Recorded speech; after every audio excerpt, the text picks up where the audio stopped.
É noticia das últimas horas esa polémica entre España e Argentina a raíz de que se poida confirmar a nacionalización de YPF, a filial de Repsol naquel país. Cristina Fernández de Kirchner onte non quixo facer declaración sobre este asunto, pero dende España o ministro Soria dixo que calquera nacionalización podría ser interpretado como unha especie de agresión ao noso país. Con ese asunto imos principiar o faladoiro deste venres e para iso contamos coa presenza de Pablo García polo Partido Socialista de Galicia, moi bons días. Hola, moi bo día. Ana Pontón polo BNG, moi bons días. Bo día. Antonio Rodríguez Miranda polo PPDG, moi bons días. Que tal, bo día. Quería comezar cunha breve valoración sobre esta cuestión. Isto pode enfriar a relación entre dous povos bastante amigos históricamente como España e Argentina? Bueno, eu creo que a Argentina ten dereito a tomar as decisións que considere dentro do seu ámbito, máximo cando estamos falando ademais dun elemento que é estratégico en calquera economía como é pois a utilización da enerxía, e eu o que non se entende moi ben son as declaracións dun ministro que máis ben o que parece que está defendendo os intereses dunha empresa. Non creo que ese non é o papel que debería de ter e que en todo caso o Estado español tamén debería de respetar as decisións soberanas que adopten outros estados. Pablo.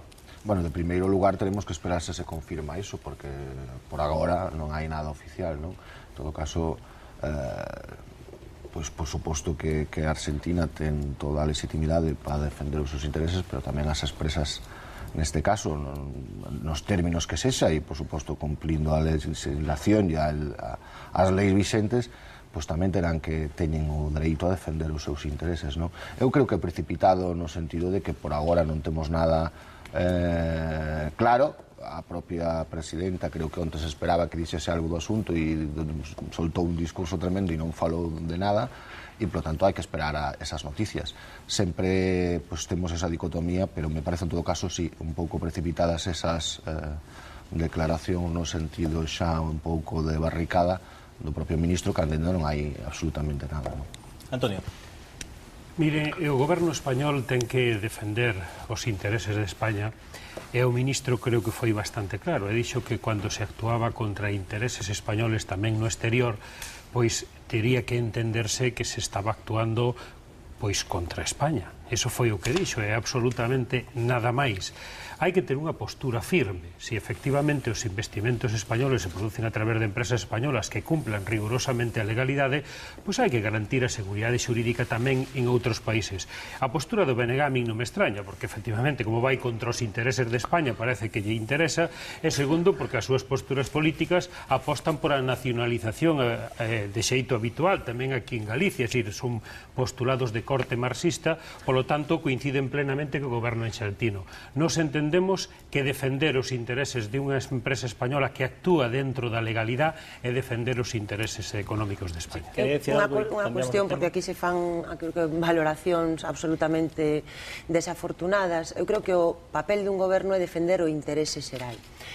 Que o interese xeral dunha empresa coincida co interese xeral dun Estado é discutível, sobre todo se temos en conta que o que está pasando agora mismo cos prezos da gasolina e do gasóleo no noso país, que creo que este tipo de empresas tamén teñen algo que ver. A mí me parece que a preocupación que debería de ter neste momento o goberno do Estado español é como baixar os prezos da gasolina, do gasóleo, evitar os abusos que fan moitas destas empresas e non, efectivamente, defender intereses privativos que non creo que teñan nada que ver co interese xeral. E efectivamente nos creemos desde o BNG que hai aspectos que son básicos no funcionamento dunha economía que deberían de ter control sobre el os poderes públicos. E se non vexamos que esta empresa foi unha empresa privatizada polo Partido Popular baixo a excusa de que se iban a abaratar os custes da gasolina, e sabemos a situación que hai hoxe.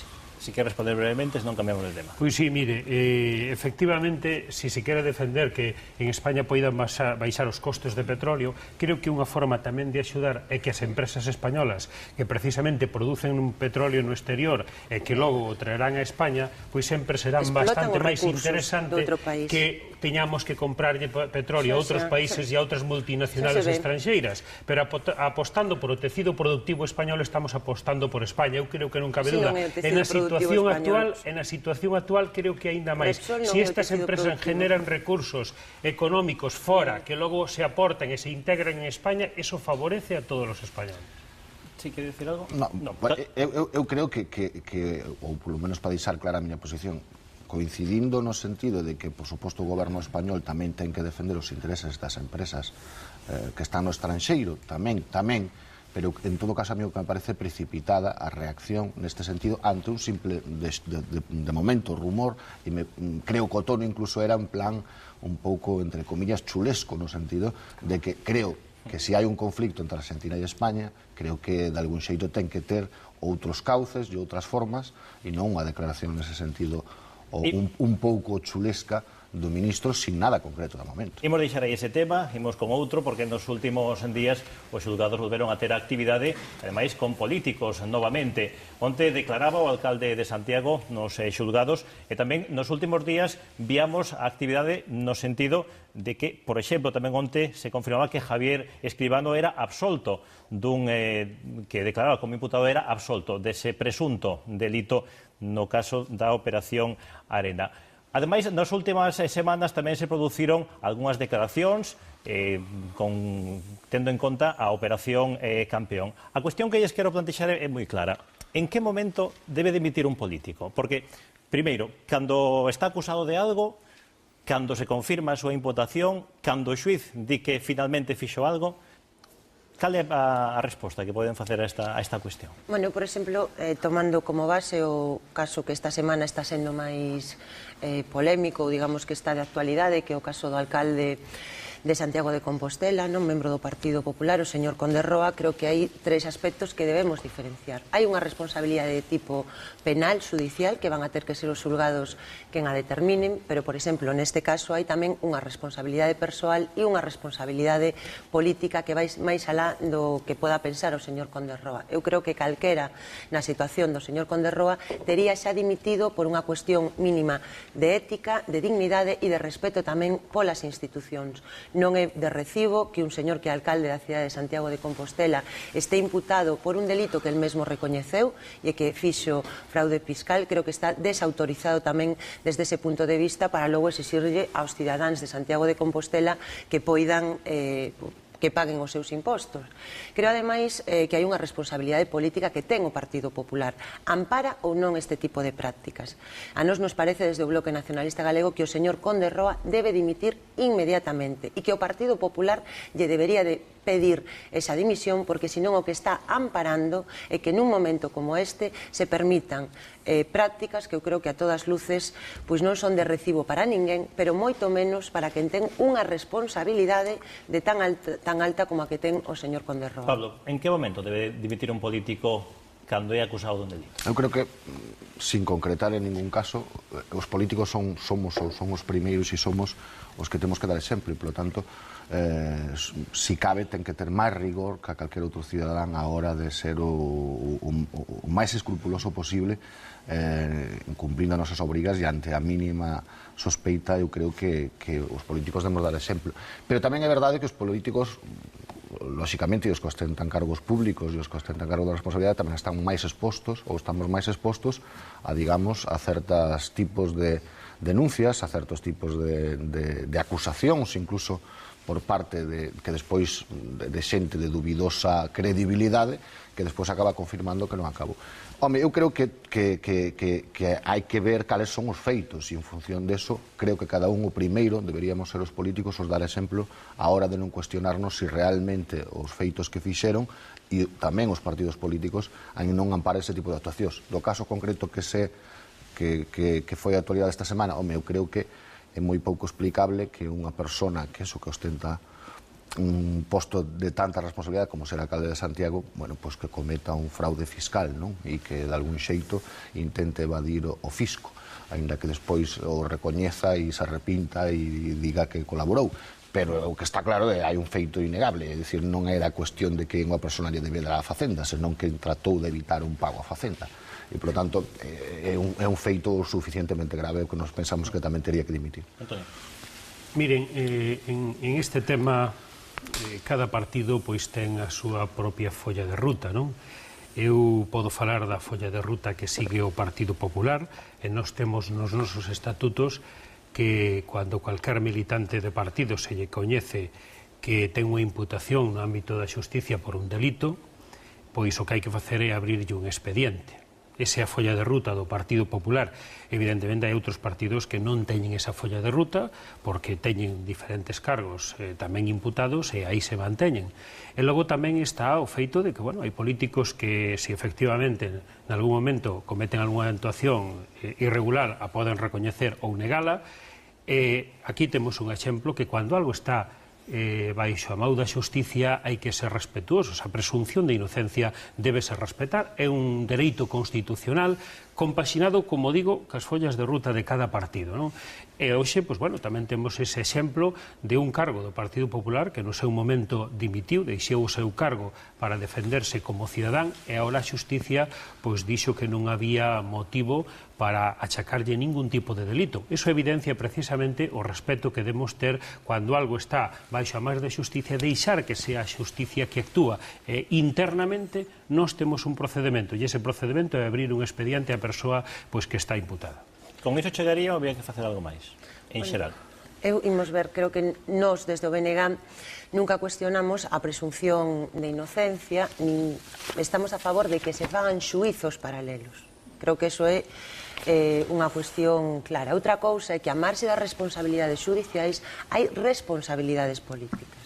E o que non é lóxico é que habendo, neste caso concreto, o señor Conde Roa, un feito que pode constituir un delito e que él mesmo recoñece, que o Partido Popular teña, digamos, tanta tolerancia con este tipo de prácticas. Sobre todo porque creo que hai un escándalo público claramente na cidade de Santiago de Compostela e en todo Galiza. Tolerancia cero. No, tolerancia no toda, Partido porque Popular, até o momento o señor Conde Roa, o Partido Popular non lle exixiu a súa dimisión. Sin embargo, en outros casos sí o fai.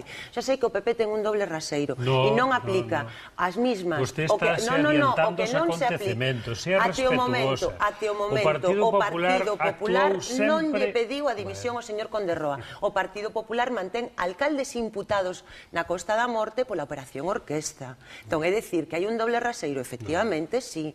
E nós o que queremos é que unha cousa son as responsabilidades judiciais. Nós non decimos que o que te vai a decidir a xustiza. Outra cousa é que hai unha responsabilidade política e se este tipo de prácticas se poden amparar ou non, e nós queremos, desde logo, que isto lle fai moito dano á actividade política e que o señor Conde Roa debería de dimitir. Se non o fai el por vontade propia, debería de exixirlo o propio presidente da Xunta.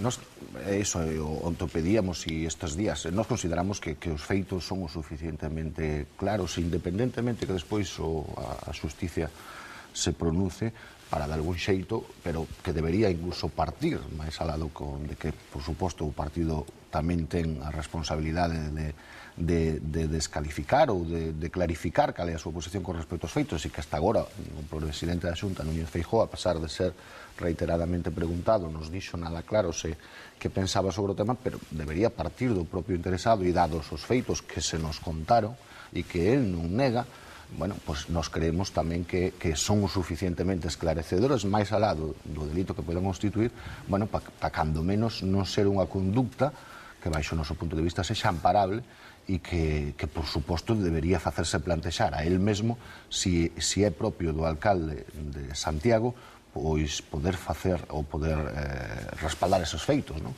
E eu creo que debe partir do propio interesado, do propio persoa e, por suposto, o partido, pois é verdade que neste caso non está o partido nin o presidente dicíndonos claramente cal é a súa posición máis alá dese expediente que está moi ben, pero mentras tanto todos os santiagueses se preguntan todos os días a mañán que vai pasar co seu alcalde, non? Eu lástima que efectivamente aquí só se lle piden responsabilidades ao PP e o PP é o que cumple máis que ninguén. Nós temos a evidencia hoxe de un pronunciamento da xusticia exculpando a unha persoa que no seu momento foi diputado e no seu momento dimitiu para deixar o seu cargo e defenderse como un ciudadano da pé. Agora a xusticia exculpouno. Hoxe está vixente outro caso. Vamos ver cual vai a ser o comportamento do partido. Nós o que decimos é o que está escrito, non nos escondemos. E os nosos estatutos implican abrir un expediente. Eu non escoito decir o que dicen os outros estatutos dos demais partidos. Eso escóndeno, non interesa decilo. E é certo é que hai alcaldes do Partido Socialista imputados que son presidentes de un partido como é o Partido Socialista e, sin embargo, non vemos ningún tipo de actitud nin pronunciamento nese sentido. É moi fácil pedirlle responsabilidades aos demais. Nós estamos de acordo en que os políticos temos que ter un plus nese sentido, é certo, pero hai que ter tamén cuidado entre a presunción de inocencia que ten cada persona e unha persona, o delito non se confirma ata que o dice o xuiz. Vostedes se están falando de que este señor, este alcalde, cometeu un delito. Que o recoñeceu? No, el recoñeceu unha actuación. Si é delito ou non, terá que dicilo o xuez. E nos o que dicimos é, nos vamos a aplicar os nosos estatutos e vamos a ser absolutamente coherentes cas decisións xudiciales. E, por lo tanto, digan vostedes, que dicen os seus estatutos ao respecto? Díganllo á ciudadanía, explíquenllo. Porque eso están escondendo, están ocultando. Solo están falando dos demais. Falen de vostedes mesmos nalgúnha ocasión.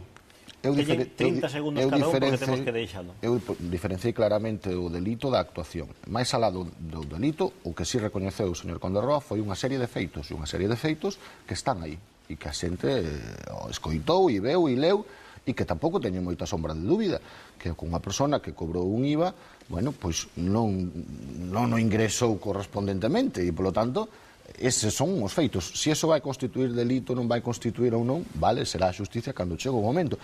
Pero eu creo que o alcalde de Santiago e, de algún xeito, un responsable político con tanta responsabilidade, non sei se é moi lóxico e é moi amparable que unha persona que cobre o IVA intente, de algún xeito, esquivar para metelo en facenda.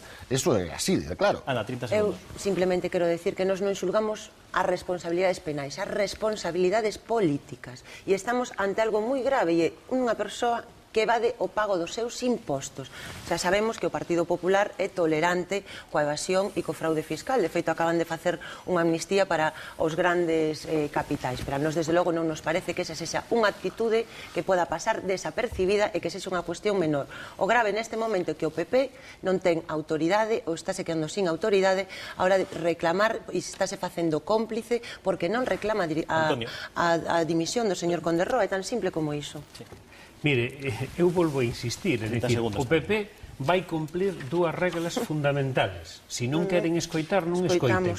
Cumplir os nosos estatutos que determinan unha responsabilidade, ata agora sempre o fixo antes que nadie, e unha vez que haxa pronunciamentos judiciales, tamén vai actuar en concordancia cos pronunciamentos judiciais. Por lo tanto, máis claro non podemos falar. E, desde logo, xa lle adianto e xa lle advirto que non vamos a decepcionar os cidadáns. Nos vamos a cumplir co que temos que cumplir. E nos non amparamos ningún tipo de actuación irregular. Antonio, Ana e Pablo, moitas grazas aos tres por estar neste faladoiro. Seguiremos con máis asuntos o vindeiro venres.